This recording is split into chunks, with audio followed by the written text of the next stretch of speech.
Hello, my name is Corey Gray, and this is the wrong slide, so I apologize about that. But I am here to present my concept presentation for our course, the final presentation for our class.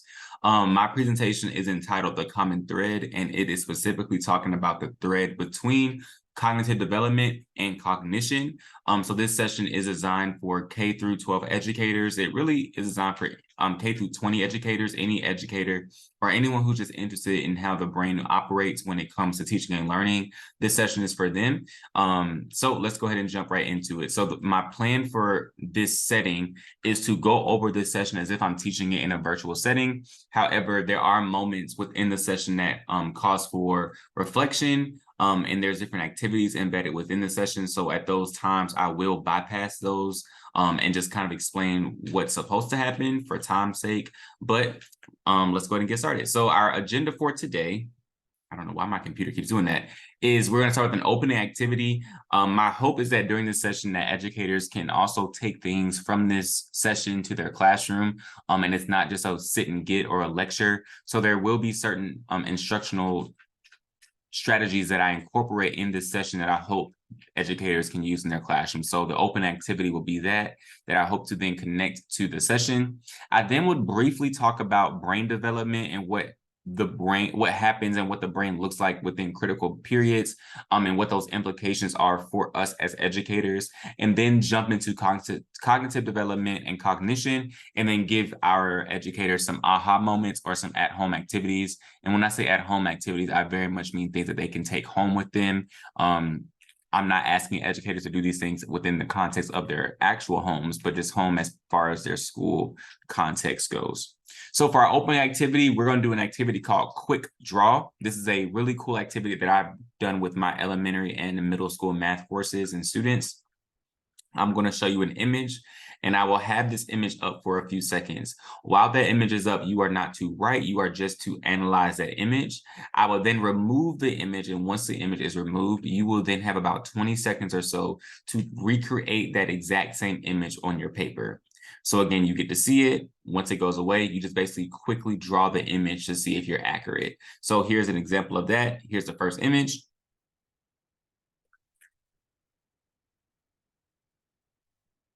Then I will take it away. And at this time, you will have 20 seconds to draw that image. So you can pause it here if you'd like, or again, this is an activity that if we were in person or virtual, I would give our colleagues some time to do that. And I just have 3 examples here that increase by difficulty. So here's the first image again. Here's the second one. So again, not too complex, but it does give you some different shapes outside of just the trapezoid and the square. These are a little different. And then the last one is definitely more complex here with various shapes and lines and angles and such. So after we do this activity, I will then explain why we do it. The whole point of the activity is the brain develops at different rates, and because the brain develops at different rates, at different ages within our classroom contexts, we're asking scholars to do things that we might not have provided certain scaffolds or certain supports for them to do that. We can easily do that activity as adults and as educators, but if we were to ask a first grader or a kindergarten student to do the same thing, there might be certain scaffolds and certain supports that we need to provide to them, related to their attention, their comprehension, the way that they visualize certain things, even their prior knowledge when it comes to those shapes and those different images that they saw with the varying lines and angles. So with that being said, when we partner with our families as well as partner with our educators, and we really all of us join forces for this common goal of helping our scholars walk in their divine destiny, then we really have to understand that learning starts in the brain. Right? Learning happens in the brain. So if we don't pay attention to what's going on in the brain and we don't take time to really understand what's happening, then are we truly making the biggest impact that we can for our kids? So briefly, here is the actual brain here. So here are images of just some dynamic mapping of the brain between different critical periods. So we see between ages 5 through age 20, what happens to the brain. The blue essentially means that that's when the brain is fully developed. And then when we see some red and some orange and some yellow and green, that's the process of the brain becoming formed. So we see that within adolescence, where I land in this middle school land, that the brain, some aspects are formed, but most of them are still being formed. So as educators, when we think about this act of cognition and cognitive development, it starts with brain development. We cannot talk about cognition and cognitive development without having a clear understanding of what is actually happening with the development of the brain, this organism, this muscle that is within our, I don't want to say our noggins, but that's within our heads, right? That everything stems from. If we don't understand how it develops, then how could we then make implications on how we can learn and how we can grow? So that's just to give us some insight. So based on your age range, when you are as a K through 12 educator, we can see that really between K through 12 land, the fourth image is more so like teenager land when you're about to graduate high school. But if you're in that K through 6 land, we can see the brain is definitely not fully developed. And that definitely has implications when it comes to teaching and learning. So at this point, I would ask our educators to journal. My dog is playing with this toy. He just stopped. Great. I will give our educators time to journal. So I ask them what comes to mind as they look at those images, and how does this brain development impact their teaching and learning, and has it impacted their teaching and learning?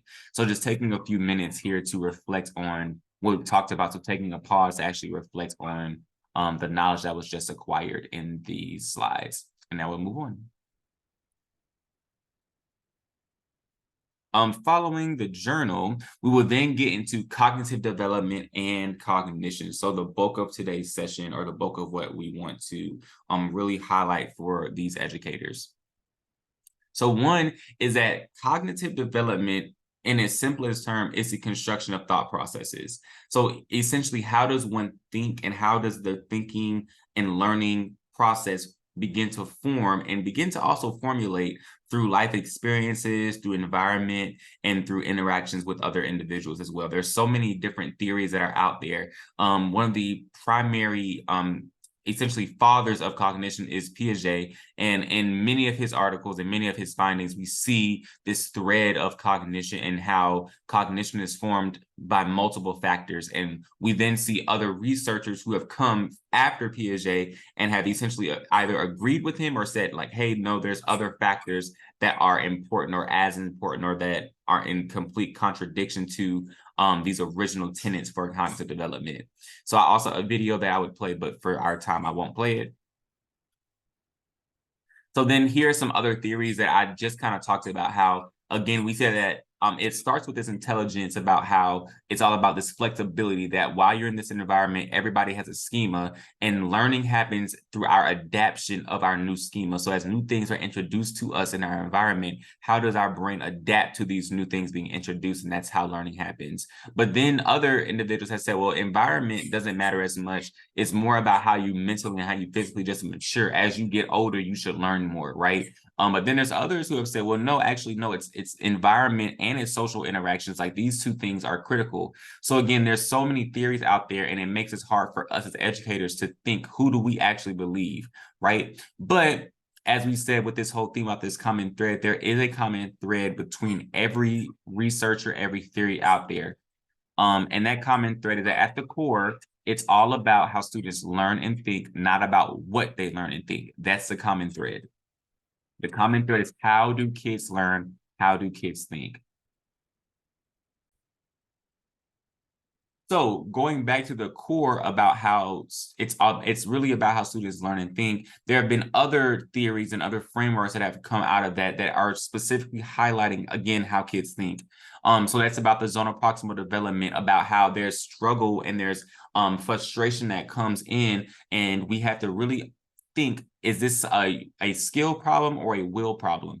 And giving our kids appropriately, developmentally appropriate tasks and assignments, scaffolding them as they learn, thinking about how there's multiple facets and factors that really help us understand and process information.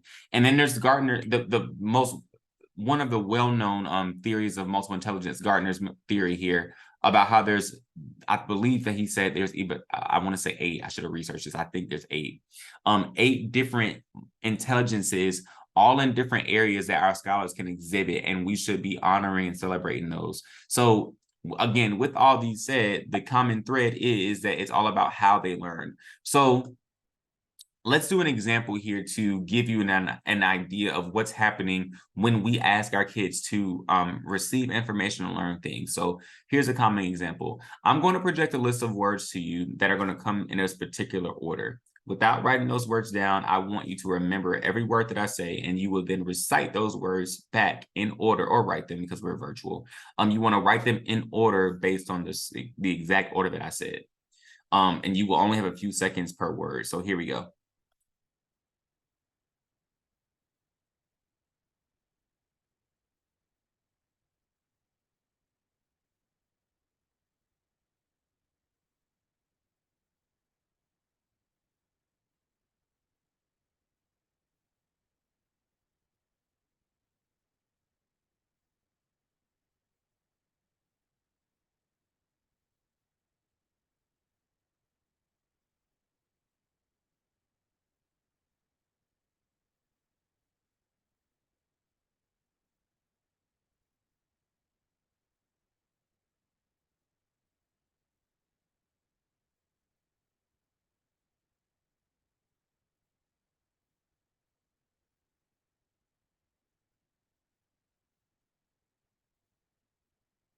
Okay, those are all the words. So as you were doing that activity, you'd be surprised how many things were happening in your brain.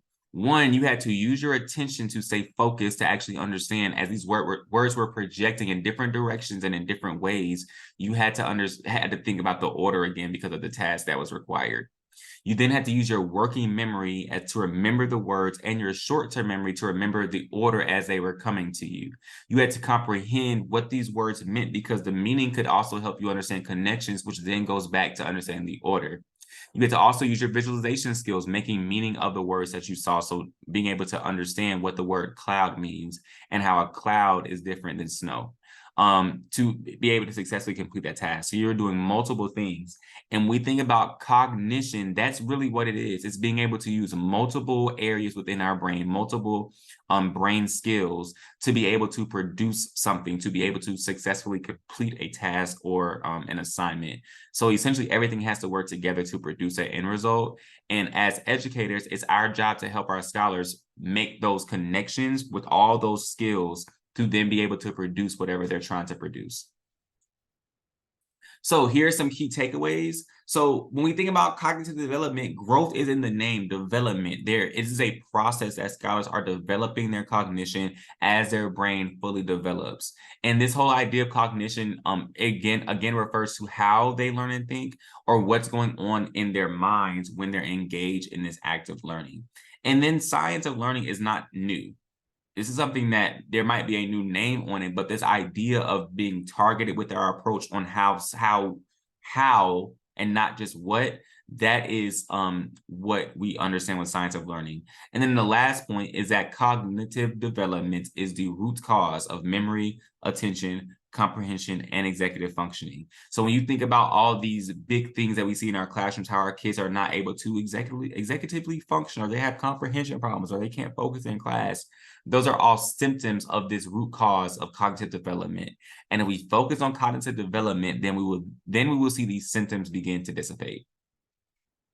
So here are some aha moments for you, some things that you can do within your classroom context or at home. Encourage your parents to do this as well. Your brain breaks. If you do brain breaks within your classroom, awesome. If not, please do them, because our brains, once we hit about 50 minutes of engaged, demanding work, our brains need a break. So with those breaks, they can include logic and reasoning puzzles, word searches, crossword puzzles, physical activity. It can include an array of things, but giving kids a break to where their brains are actively still thinking. And then there's so many metacognitive strategies that you can utilize, where you're essentially teaching your kids to think about their thinking. And in the reading section, there's a list of metacognitive activities that are broken up by domain, and that also give you explanations. This is an amazing list from DePaul University. I wish that I had this list when I started teaching. And then some instructional strategies, we're giving 3. 1, spaced practice. So as kids are learning new things, you should always be circling back or looping or spiraling content. That can be through assessments, that can be through actual lessons, but you always want to show the students past content to make sure they understand it. Giving kids feedback, not just grades, but giving them constructive feedback on how they can improve and how they are currently acquiring knowledge. And then within your classroom context, providing productive struggle. So providing an environment where students have to reach their desired difficulty and they take academic risk because you created an environment that is warm and one that they feel they can be vulnerable in because they trust you and they know that you love them. So again, the reading has a list of metacognitive activities. And then we also found a podcast that is called All Things Cognition, which goes over just some cognitive experiments and research when it comes to education and our spaces. So thank you. Here is a journal. I forgot I include the journal. This is the last reflective moment here for our educators to just reflect on the strategies that we just talked about, what resonates with them, and what questions do they still have, because again, as cognitive development is a process, so is the process of learning how to develop our scholars with their cognition. So it's a process for all of us. So we hope to continue that process. All right. So then here's my thank you. I will encourage our educators to reach out to me via email if they have any questions or they have any lessons that they plan to do and they want to share it with us. I would love for them to share those with us so we can share with the outside community. And then here are my references from the study. So thank you so much for your time. I look forward to receiving your feedback. This is a really awesome activity. I really enjoyed it, and I hope to actually implement this within a school context. So thanks so much. Have a great rest of your day.